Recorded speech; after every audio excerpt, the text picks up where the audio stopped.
Bonjour à toutes et à tous, aujourd'hui c'est un nouveau Pourquoi comme promis. J'attends juste encore 2 petits livres que je vais vous montrer comme ça rapidement une fois que je les aurai, parce que j'étais passée aujourd'hui à la librairie mais ils n'ont pas encore reçu mes 2 livres manquants. Et il y en a un qui est arrivé, mince, ils ont gâché la couverture par la colle là, ça m'énerve ça, j'aime pas ça du tout quand ils collent les étiquettes, ça m'énerve. Bref, je vais essayer de nettoyer tout ça avec l'eau écarlate. Donc en fait, voilà, il me reste juste 2 bouquins que j'attends, qui arrivent peut-être d'ici la fin de semaine. On est jeudi déjà, c'est déjà la fin de semaine, mais enfin bon, voilà, je vais pas les stresser, j'ai donné mon téléphone, comme ça je vais recevoir un SMS. Et là, en attendant, je vais vous montrer les 2, 4, 5 bouquins que j'ai déjà à ma possession. Il m'en manque que 2, que je montrerai comme ça vite fait, sans être présent en vidéo. Donc l'un des premiers que j'ai pris pour tester, j'ai jamais lu cette autrice, il y en a pas mal qui sont là que j'ai jamais lu. Hein. Donc Camilla Greb, mais en fait c'est une norvégienne ou une suédoise, je sais pas, c'est une suédoise, donc ça peut être Camilla Greb, donc ça peut être comme ça, parce que bon, j'ai appris quand même le suédois à l'école, enfin à l'université. On va changer de batterie parce que c'est mort, putain. Voilà, c'est mieux. Donc, format poche, livre de poche, je vous donne tout de suite le nombre de pages, sinon je vais encore oublier. Il y en a 470, il est bon, il est voilà, hein. Par contre ici il y a des noms vraiment suédois, hein. C'est marqué Malin, Malin, mais en fait c'est Molin, c'est Hane, etc. Donc là c'est vraiment des noms suédois. Donc le journal de ma disparition. Il y a 8 ans, Molin, alors adolescente, a découvert une fillette enterrée dans la forêt d'Ormberg, mais c'est Dornberg, une ville suédoise isolée. On n'a jamais pu identifier la petite victime. Devenue une jeune flic ambitieuse, Molin est affectée auprès de Hane, la Garlinson, la célèbre profileuse, et de l'inspecteur Peter Lindgren, qui reprennent l'affaire. Mais Peter disparaît du jour au lendemain, et Hane est retrouvée blessée et hagarde dans la forêt. L'unique témoin est un adolescent qui erre dans les bois sans le dire à personne. Celui-ci récupère le journal que Hane a laissé tomber et se met à le lire, fasciné. Puis, Molin est appelé sur les lieux du tout premier crime. Une nouvelle victime a été découverte. Et si tous ces faits étaient tragiquement liés? C'est très suspense, hein? Donc, une intrigue de haute volée bourrée de rebondissements, même à quelques pages de la fin. Donc, par Ouest de France et Annick Lukainek. Et La Reine du polar polaire par Valérie Robert, version féminin. Écoutez, ça donne envie. Prix du meilleur polar suédois. Il a eu, je sais pas quelle année par contre, c'est pas marqué. Ouais, c'est pas marqué l'année. Voilà, ça donne envie. Je vais montrer le plus beau à la fin. Puis celui-ci, je le connais déjà, je l'ai déjà lu, j'ai adoré. Ça, c'était un bouquin qui m'a été prêté par quelqu'un, qui m'a été conseillé par cette personne aussi.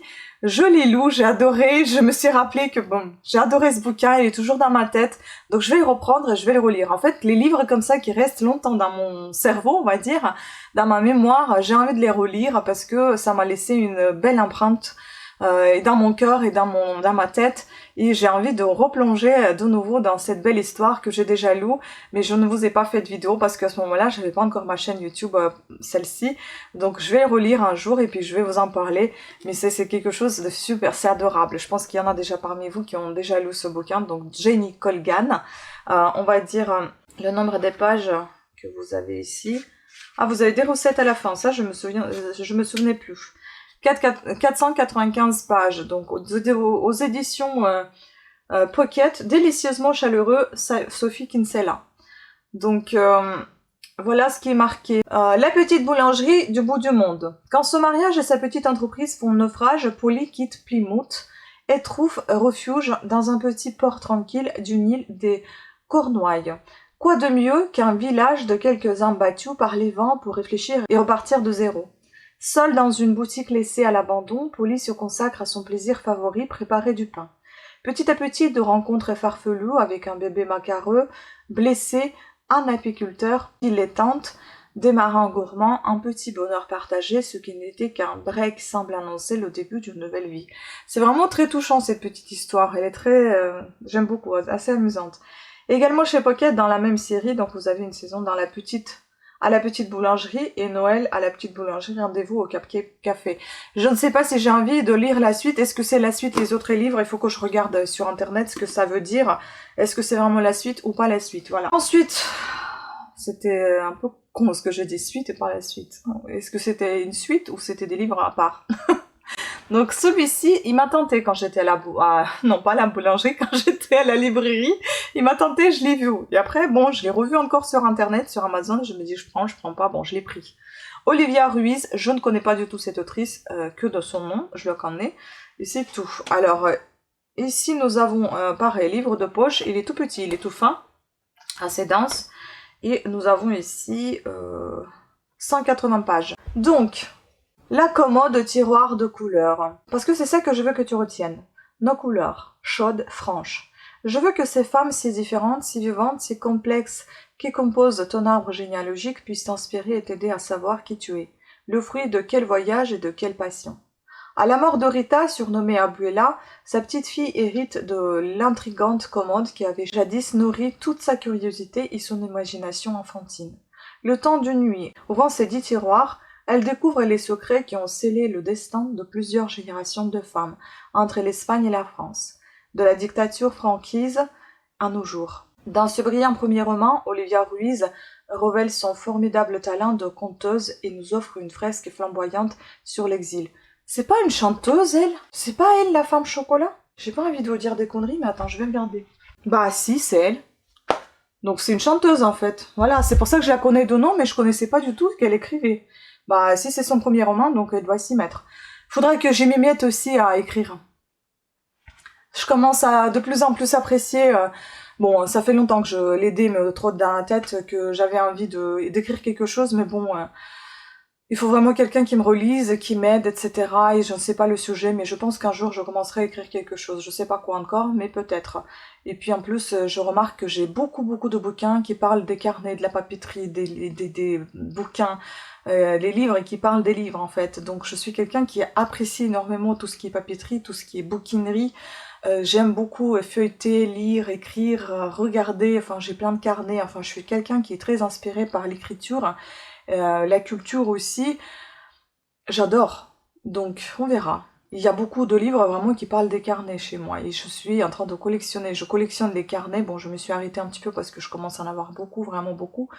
Pas de place pour les ranger, mais j'adore.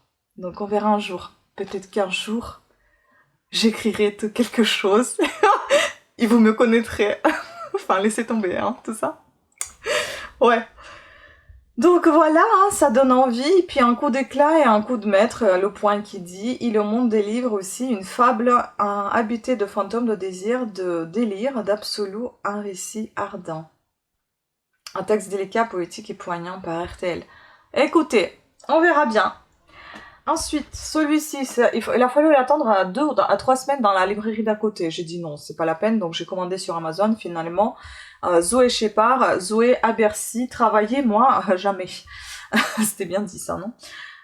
Donc aux éditions Point, ici vous avez 271 pages.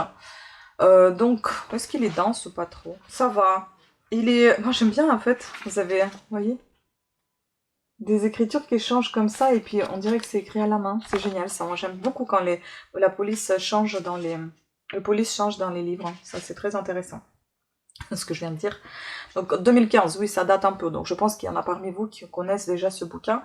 Donc après sa mise au placard, Zoé débarque à Bercy. Fait improbable, le don sommaire de Provence dont elle pensait être débarrassée, devient secrétaire d'État au budget. Entre remaniements, faux pas devant les journalistes et annonces officielles qui ne sont que des paroles en l'air, cette fonctionnaire, hautement débordée pour de vrai cette fois, n'en a pas fini avec la consternation. Ambiance. Si un jour on nous envoie un thérapeute pour analyser notre amour des procédures, il risque d'avoir du boulot. Bon, ça promet d'être drôle, comme les petites... je crois que c'était les turbulences de caissière. Je sais même plus si j'ai toujours ce bouquin, mais il était assez drôle parce qu'à ce moment-là, je travaillais encore en caisse et c'était tout à fait vrai ce qu'il se disait dans ce livre. Donc Zoé Shepard intègre la fonction publique territoriale en 2007. Amèrement déçue, elle écrit sous pseudonyme un pamphlet dénonçant l'absurdité de cet univers professionnel. Véritable best-seller absolument débordé, sera suivi par Ta carrière est finie. Dans Zoé à Bercy, l'écrivain se pique cette fois de pointer l'incompétence et le narcissisme des hommes politiques avec ce ton désopilant qui la caractérise. Donc c'est le Figaro qui donne cet avis. On verra. Et enfin, le petit trésor, bon, il y en aura encore 2 petits trésors après, mais celui-ci, il est vraiment trop beau. Regardez-moi ça.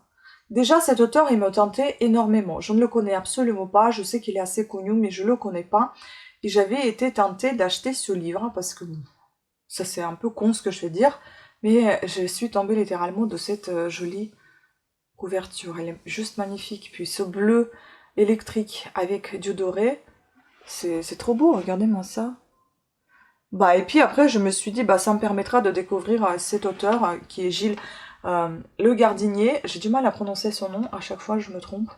Donc Gilles Le Gardinier, en fait, ce qui me tentait, ce sont ces bouquins avec les chats. Je sais pas, je suis une amoureuse des chats, et donc quand je voyais partout, encore une fois, les couvertures qui sont très belles, un peu bombées, vous voyez, il y avait des pattes de chat partout, je sais plus comment ils s'appelaient ces bouquins-là.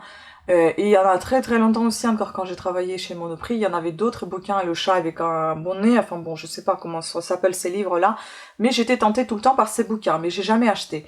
Bon, cette fois-ci, j'ai craqué parce que j'ai vu cette belle couverture, je pense que c'est ça qui m'a fait craquer en plus. Et à vrai vous dire, je me promène assez souvent devant ces bouquins et je regarde, est-ce que je prends pas, je prends pas. Bon, finalement, voilà, j'ai craqué sur celui-ci. Certes, il est pas donné, mais en même temps, vous avez 2 bouquins dedans, donc c'est 11,95. Vous avez ici L'Exil des anges. Ils ne se connaissaient pas, mais un même rêve leur donne un rendez-vous. Donc, Prix SNCF du polar, un thriller palpitant qui, après sa lecture, vous hante, impossible de ne pas repenser à l'intrigue si brillamment construite, le magazine des livres. Et puis le deuxième, ici, Nous étions les hommes, un fléau détruit l'humanité, vous le connaissez déjà, maladie, malédiction ou complot. Il va falloir se battre pour survivre. Donc Nous étions des hommes, pose Le Gardinier, comme un auteur à part, un créateur d'un genre nouveau, un thriller humaniste, dandy. Donc écoutez, je ne sais pas, je vous avoue, tout ce qui est maladie, épidémie, pandémie, ça m'intéresse pas tant que ça, mais j'avais envie de tester quand même ce bouquin, assez joli. Moi j'aime beaucoup quand ils sont assez souples comme ça, les livres. Et ici donc on a une 4e couverture de L'Exil des anges. Ils ne se connaissaient pas, mais un même rêve leur a donné rendez-vous dans une mystérieuse chapelle des Highlands, en Écosse. Valeria, Peter et Stéphane ignorent qu'ils sont la preuve vivante d'une découverte révolutionnaire sur les arcanes de la mémoire faite 20 ans plus tôt, par 2 scientifiques disparus. Une découverte que beaucoup voudraient s'approprier à n'importe quel prix. Pour échapper à ceux qui les traquent, ils n'ont pas d'autre choix que de remonter à l'origine du secret dont ils sont les ultimes gardiens. Leurs souvenirs sont des sanctuaires. À eux d'en trouver les clés. Ça, c'est intéressant. Par contre, Nous étions les hommes, ça me tente un peu moins, mais enfin bon, c'est un autre genre. Dans un grand hôpital d'Édimbourg, le docteur Scott Kinross et la généticienne Jenny Cooper travaillent sur la maladie d'Alzheimer, alors que le mal progresse à un rythme inquiétant, frappant des sujets toujours plus nombreux, toujours plus jeunes. Leurs conclusions sont effrayantes. Si ce fléau l'emporte, tout ce qui fait de nous des êtres humains disparaîtra. Dans un monde où les intérêts financiers règnent en despote, c'est le début d'une guerre silencieuse dont Kinross et Cooper ne sont pas les seuls à entrevoir les enjeux. Face au plus grand danger que notre espèce ait connu, l'ultime course contre la montre a commencé. Je commence à avoir du mal à lire et à parler parce que j'ai juste une migraine impossible. Voilà, donc écoutez, ça me tente beaucoup quand même, hein. Et j'adore cette couverture. J'espère vraiment que je vais apprécier ce bouquin pour pouvoir le garder parce qu'il est vraiment bon.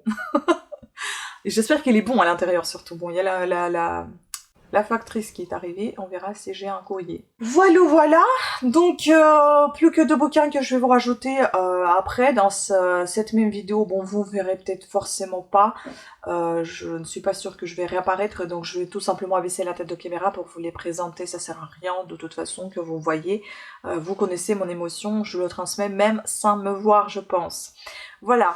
Et comme je vous ai dit, je complète la vidéo. Je suis désolée pour le bruit. Il y a encore des travaux dans l'immeuble et c'est insupportable. Donc j'attendais celui-ci. Il y en a un autre que j'attendais aussi, mais finalement, il était abîmé. Toute la tranche était sale. J'ai dû renoncer et j'ai recommandé un nouveau sur Amazon. Ça, je vais vous montrer juste un imprimé écran et je vais vous dire ce qu'il y a dans le 2e livre. Donc en fait, c'est un type, je sais pas si c'est vraiment trilogie ou pas, mais je crois que ça c'est le premier. Après, il y a le 2e et le 3e que j'ai déjà chez moi.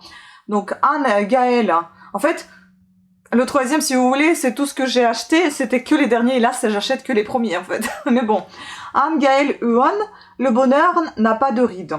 Le plan de Paulette, 85 ans, semblait parfait. Jouer à la vieille bique qui perd la tête et se faire payer par son fils la maison de retraite de ses rêves dans le sud de la France.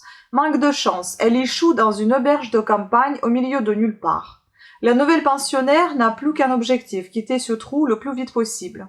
Mais c'est compter sans sa nature curieuse et la fascination que les autres résidents et surtout leurs secrets ne tardent pas à exercer sur elle. Que contiennent en effet les mystérieuses lettres cachées dans la chambre de Monsieur Georges, et qui est l'auteur de l'étrange carnet trouvé dans la bibliothèque? Une chose est certaine, Paulette est loin d'imaginer que ces rencontres vont changer sa vie et peut-être enfin lui donner un sens. Pétillant, drôle, émouvant, à lire sans attendre Sylvie de Fnac Nevers. Franchement, ça donne envie. Alors, je pense que l'autre, il doit avoir à peu près le même nombre de pages, 364 pages, et c'est au livre poche. Donc, ça aussi, c'est celui-ci. En fait, je vais vous montrer l'image. Il s'appelle, de même auteur, Même les méchants rêvent d'amour. Voilà. Et donc, celui-ci, il est Janine encore, 85 passés. Elle aime les balles, musettes, les costumes de patineuse artistique et faire un 6 aux petits chevaux. Elle n'aime pas le sucre sur la pamplemousse, les films d'horreur et les gens qui postillonnent. Le jour où on lui annonce que sa mémoire s'apprête à mettre les voiles, Janine est déterminée à ne pas se laisser faire. Alors elle fait des listes, toutes sortes de listes. Et elle consigne dans un carnet tous les bonheurs qui ont marqué sa vie. Quand Julia, sa petite fille, la rejoint en Provence, elle découvre ce que sa grand-mère n'a jamais osé raconter. L'histoire, un secret d'un mensonge. Entourée d'une bande de joyeux pensionnaires, Julia va tenter de faire la lumière sur les zones d'ombre du récit. Et s'il n'était pas trop tard pour réécrire le passé? Je sais pas, je suis pas super emballée, on verra bien. Mais bon, on verra, ça a l'air d'être drôle, on verra bien. Donc ici, Marie-France Magazine, il y a du pagnol dans l'air dans cette belle histoire de transmission où les pages sont ensoleillées de tendresse. Et puis vous avez aussi Librairie Isler Even Metz, un roman qui vous attrape le cœur et que l'on se transmet le sourire aux lèvres. Et Les Demoiselles, un bonus, le premier chapitre inédit du nouveau titre de l'auteur Les Demoiselles. Vous voyez, donc c'est ça que j'ai déjà à ma possession. Ensuite, j'ai pris celui-ci, il m'a tenté, bon, c'était pas du tout prévu de le prendre, hein. Michel Marly, Mademoiselle Coco, Hello de l'amour, aux éditions Point, non? Ouais, Pocket. Un peu plus de 400 pages, donc 432 pages. Hiver 1919-1920, après la perte brutale de grand amour de sa vie, Gabriel Chalet, surnommé Coco, traverse une terrible crise existentielle. Ni son entourage, ni son travail ne réussissent à la sortir d'une tristesse profonde, jusqu'à jour où elle se rappelle leur dernier projet commun, créer sa propre eau de toilette. Coco va alors se lancer corps et âme dans cette folle aventure afin de rendre un hommage éternel à l'homme perdu. Sa persévérance va l'aider à repousser ses limites et à revenir peu à peu parmi les vivants, tout en donnant naissance à l'une des plus belles créations de la parfumerie, le Chanel numéro 5. Donc ici, nous avons l'avis de RCF Radio, Lydie Zanini, un roman qu'on peut absolument pas lâcher. Et puis vous avez Pauline Clavière, un clic, Canal+, à tous ceux qui ont vécu une tragédie, voilà ce que nous montre Coco Chanel. Quand l'apocalypse est là, la créativité est toujours là, et c'est un bon moyen de s'en sortir. Je suis désolée, ça me perturbe tellement ce bruit, c'est horrible. Et puis j'ai pris un classique, bon c'est le dernier, donc Alexandre Dumas, Le collier de la reine, aux éditions Livre de poche. Ici c'est un beau briquin, vous avez 970 pages, c'est très épais, hein, vous voyez. En 1786, Versailles est le théâtre d'une affaire retentissante. Au cœur de l'intrigue, un somptueux collier que la reine Marie-Antoinette, par souci d'économie, refuse d'acquérir. Mais une comtesse ambitieuse et désargentée, avant de ce désir contrarié. Se servant comme instrument d'un cardinal en disgrâce et d'une prostituée sosie de la souveraine et elle-même manipulée par le redoutable Cagliostro, elle monte une escroquerie de haut vol, qui marquera l'histoire et accélérera la chute d'un monde voué à disparaître. Dumas avait l'ambition de raconter l'histoire de France à travers ses livres. Cette entreprise trouve dans le collier de la reine un de ses points culminants. Un historien y révèle les dessous brûlants de la célèbre et authentique affaire du collier. Un romancier, il noue une intrigue haletante et magistrale, digne des plus grands récits d'aventure. Préface, notes et dossiers de Claude Shop. Ça donne vraiment envie, hein. Franchement, les classiques, il faut trouver ce que vous allez aimer, mais Dumas, je pense que c'est plutôt pas mal. Voilà, donc c'était tout, un complément. Voilà. Écoutez, sur ce, je vous remercie beaucoup de votre attention. J'espère que vous avez apprécié cette vidéo. Pensez à vous abonner si vous aimez ma chaîne, si vous aimez le style de vidéo que je vous présente, et à activer la petite cloche de notification afin d'être averti de nouvelles sorties de vidéos, et bien évidemment de les regarder du début jusqu'à la fin pour me permettre d'être un petit peu plus visible sur YouTube. Sur ce, merci de votre attention, de votre gentillesse, et à très bientôt. Ciao.